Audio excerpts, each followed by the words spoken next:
আসসালামু আলাইকুম। আশা করি সবাই অনেক অনেক ভালো আছেন। আমরাও মোটামুটি ভালো আছি। আমাদের হালি পেঁয়াজের জমিতে আমরা চলে আসলাম সকাল সকাল হালি পেঁয়াজের জমি কোপানোর জন্য। তবে আমাদের এই হালি পেঁয়াজ হচ্ছে আমরা মোট ৩ বার সেচ প্রয়োগ করেছি এবং ২ বার কোপ পড়তাছে। আসলে আমাদের এই হালি পেঁয়াজ হচ্ছে আমরা নাবি করে রোপণ করেছি, যার কারণে হচ্ছে মোট ৩টি সেচ খাওয়াইছি।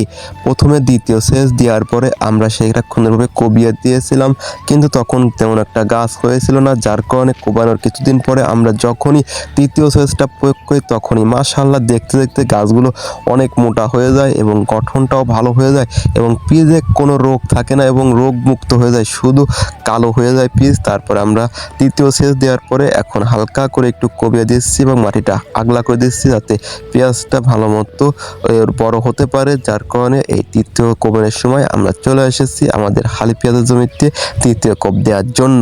মাশাআল্লাহ তৃতীয় সেচ দেওয়ার পরে আমাদের বীজটা অনেক সুন্দর হয়ে গেছে।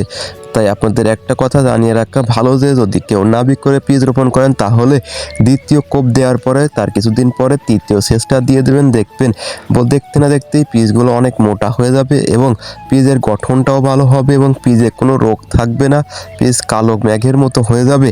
আমরা তৃতীয় সেচটা দেওয়ার পরেই বুঝতে পেরেছি যে নাবি পেঁয়াজের জন্য ৩টা সেচই বেশি উপযোগ্য।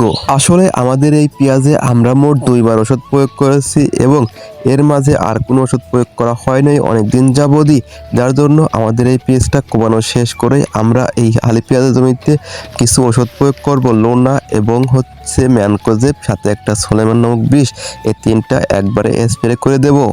আলহামদুলিল্লাহ আমরা আমাদের এই সম্পূর্ণ জমিটা কপিয়ে শেষ করে বাড়ি যাবো। সবাই ভালো থাকবেন এবং আমাদের জন্য দোয়া করবেন। আসসালামু আলাইকুম ওয়া রাহমাতুল্লাহি ওয়া বারাকাতুহু।